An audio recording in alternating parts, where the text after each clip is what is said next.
નમસ્કાર વિદ્યાર્થી મિત્ર, હીરપરા કન્યા વિદ્યાલય ઈ લર્નિંગ એપ્લિકેશનમાં આપનું હાર્દિક સ્વાગત છે. આજે આપણે ધોરણ 11 અર્થશાસ્ત્રના પ્રકરણ નંબર 5 ખર્ચના ખ્યાલોમાં લેક્ચર નંબર 10 જોશું. આગળ આપણે જોઈ ગયા હતા ખર્ચના ખ્યાલો, ત્યાર પછી જોઈ ગયા હતા આવકના જુદા જુદા ખ્યાલો, જેમાં સીમાંત આવક, સરેરાશ આવક અને કુલ આવક. આજે આપણે જોશું પૂર્ણ હરીફાઈવાળા બજારમાં કુલ આવક, સીમાંત આવક અને સરેરાશ આવક. તો પૂર્ણ હરીફાઈવાળું બજાર કેને કહેશું એવું આગળના ચેપ્ટરમાં આપણે જોશું. અહીંયા સામાન્ય સમજ મેળવશું કે પૂર્ણ હરીફાઈવાળું બજાર એટલે એવું બજાર કે જેમાં બજારમાં પ્રવર્તિત કિંમત એટલે કે બજારમાં પ્રવર્તમાન કિંમતને સ્વીકારીને ખરીદનાર અને વેચનાર એ વસ્તુનું વેચાણ કરે છે. પૂર્ણ હરીફાઈવાળા બજારનું એક લક્ષણ અને અર્થ ઉપરથી જ કહી શકાય કે પૂર્ણ રીતે હરીફાઈ થતી હોય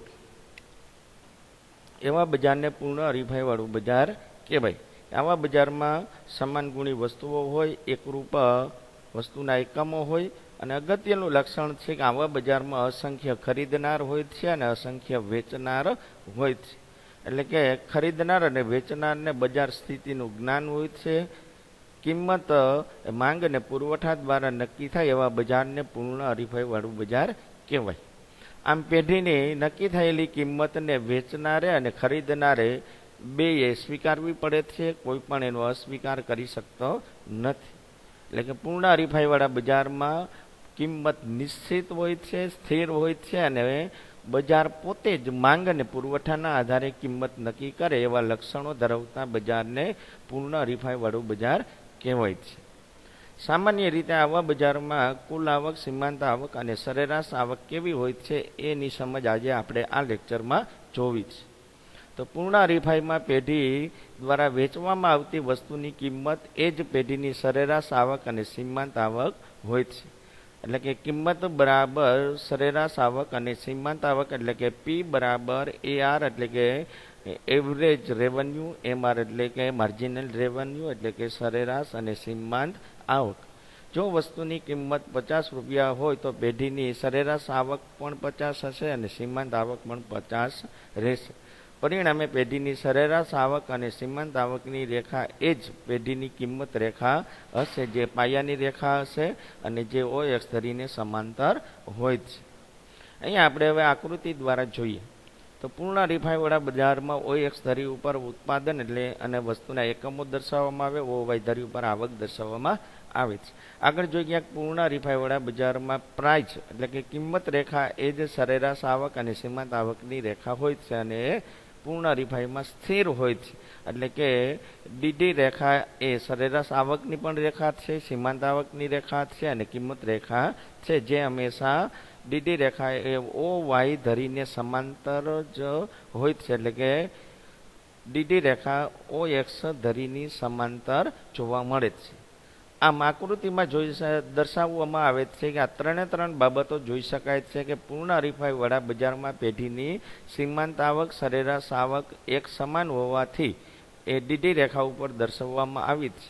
આમ ડીડી રેખા ઉપરના બિંદુએ સરેરાશ આવક, સીમાંત આવક પણ દર્શાવી છે.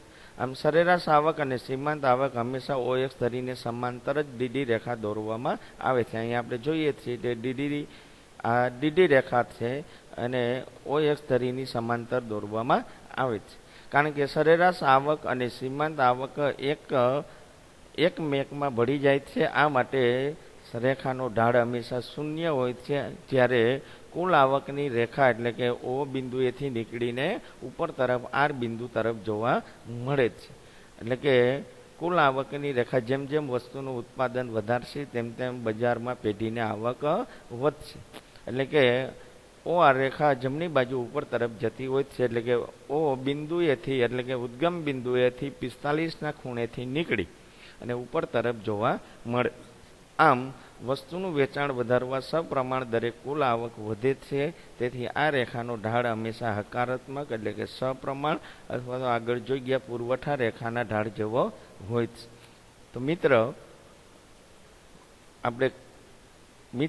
આજે આપણે જોઈ ગયા કે પૂર્ણ હરીફાઈવાળા બજારમાં સરેરાશ આવક અને સીમાંત આવક અને કિંમત વચ્ચેનો કેવો સંબંધ. તો ખાલી યાદ એટલું રાખવાનું છે કે પૂર્ણ હરીફાઈવાળા બજારમાં કિંમત એ જ સરેરાશ આવક હોય છે અને સીમાંત આવક હોય છે. એટલા માટે ડીડી રેખા એ સરેરાશ આવકની પણ રેખા છે, સીમાંત આવકની રેખા છે અને કિંમત રેખા પણ છે, જે હંમેશા ઓય અક્ષરીને સમાંતર હોય છે.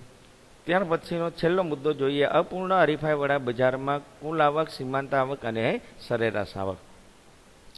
તો પૂર્ણ હરીફાઈ ન હોય એવા બજારને આપણે કહેશું અપૂર્ણ હરીફાઈ. જેમાં હરીફાઈ ન એટલે કે પૂર્ણ રીતે હરીફાઈ ન થતી હોય તો એવા બજારને આપણે અપૂર્ણ હરીફાઈવાળું બજાર કહીએ છીએ. આમ પૂર્ણ હરીફાઈ ન હોય એવી બજારની સ્થિતિમાં ઇજારો, ઇજારાયુક્ત હરીફાઈ, અલ્પહસ્તક ઇજારો, દ્વિહસ્તક ઇજારો વગેરે બજારોનો સમાવેશ થાય છે. જે ઇજારાવાળા બજારના કેટલાક પ્રકારો છે, જે નેક્સ્ટ પીરિયડમાં આગળના ટોપિકમાં આપણે જોશું. ઇજારાવાળું બજાર, ઇજારાયુક્ત હરીફાઈ, અલ્પહસ્તક અને દ્વિહસ્તક ઇજારાવાળું બજાર. ટૂંકમાં અહીંયા અપૂર્ણ હરીફાઈ એટલે જ્યાં પૂર્ણ રીતે હરીફાઈ ન થતી હોય એવા બજારને અપૂર્ણ હરીફાઈવાળું બજાર કહેવાય. સામાન્ય રીતે આવા બજારમાં ખાસ કરીને ઇજારો અને ઇજારાયુક્ત હરીફાઈવાળા બજારમાં ઉત્પાદકે વસ્તુનું વેચાણ કરવા માટે એટલે કે પોતાની વસ્તુની માંગ વધારવા માટે હંમેશા કિંમત ઘટાડવી પડે છે. ઇજારાવાળા બજારની એટલે કે અલ્પહસ્તક કે અપૂર્ણ ઇજારાવાળા બજારની એક મહત્વની લાક્ષણિકતા છે કે આવા બજારમાં માંગ વધારવા માટે કિંમત ઘટાડવી પડે જ છે. આટલું યાદ રાખવાનું છે. આમ વેચાણમાં વધારો થતાં પેઢીની કુલ આવક ઘટતા દરે વધે છે. પરિણામે સરેરાશ આવક અને સીમાંત આવક વચ્ચેનો તફાવત સર્જાશે.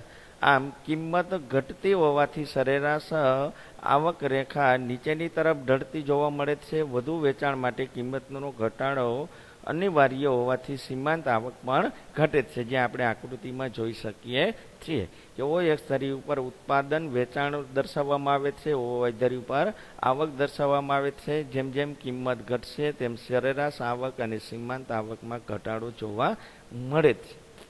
આમ વસ્તુની કિંમત ઘટતા સરેરાશ આવક અને સીમાંત આવક ઘટે છે, પરંતુ સરેરાશ આવકના ઘટાડા કરતાં સીમાંત આવકનો ઘટાડો ઝડપથી વધુ હોય છે. એટલા માટે આકૃતિમાં જોઈ શકીએ છીએ એ આર રેખા કરતાં એમ આર રેખા નીચેની તરફ હોય છે. એટલે કે સરેરાશ આવકની રેખા કરતાં સીમાંત આવક વધુ ઝડપથી ઘટે છે, એટલા માટે નીચેની તરફ જોવા મળે છે.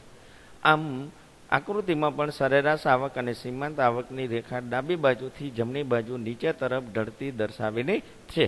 આમ વેચાણ વધારવા કિંમત ઘટાડવી પડતી હોવાથી સરેરાશ આવક કરતાં સીમાંત આવક વધુ ઝડપથી ઘટે છે, જે આકૃતિમાં જોઈ શકીએ છીએ. આમ સરેરાશ આવકની રેખા એ આર રેખા એટલે કે એવરેજ રેવન્યુ કરતાં સીમાંત આવક એટલે માર્જિનિંગ રેવન્યુ રેખા એ આર રેખા કરતાં એમઆરની રેખા નીચે તરફ જોવા મળે છે. તે દર્શાવે છે કે વેચાણ વધારવા સરેરાશ આવક કિંમતમાં થતા ઘટાડા કરતાં સીમાંત આવકમાં થતો ઘટાડો વધુ હોય છે. એટલે કે સરેરાશ આવક કરતાં સીમાંત આવક વધુ ઝડપથી ઘટવાનું કારણ એ જ છે કે વધારાનું એક એકમ વેચવા માટે કિંમતમાં જે ઘટાડો કરવામાં આવે છે તે અગાઉના એકમોને લાગુ પડે છે. એટલા માટે સરેરાશ આવક કરતાં સીમાંત આવકની રેખા નીચેની તરફ હોય છે. આમ આવકના ખ્યાલોમાં પૂર્ણ હરીફાઈવાળા બજારમાં સરેરાશ આવક રેખા અને સીમાંત આવક રેખા એ કિંમત રેખા જેટલો જ એટલે કે બધી સમાન રેખાઓ હોય છે. એટલે કે કિંમત રેખા એ જ સરેરાશ આવક રેખા અને સીમાંત આવક રેખા હોય છે. જ્યારે અપૂર્ણ હરીફાઈવાળા બજારમાં જેમ જેમ કિંમત ઘટાડશે તેમ તેમ સરેરાશ આવક અને સીમાંત આવક રેખા ઘટે છે, પણ સરેરાશ આવક રેખા કરતાં સીમાંત આવક રેખા વધુ દરે ઘટે છે. આમ આ પ્રકરણમાં આપણે ખર્ચના જુદા જુદા અને આવકના જુદા જુદા ખ્યાલોની સમજ મેળવી. અસ્તુ, ઘરમાં રહો, સુરક્ષિત રહો.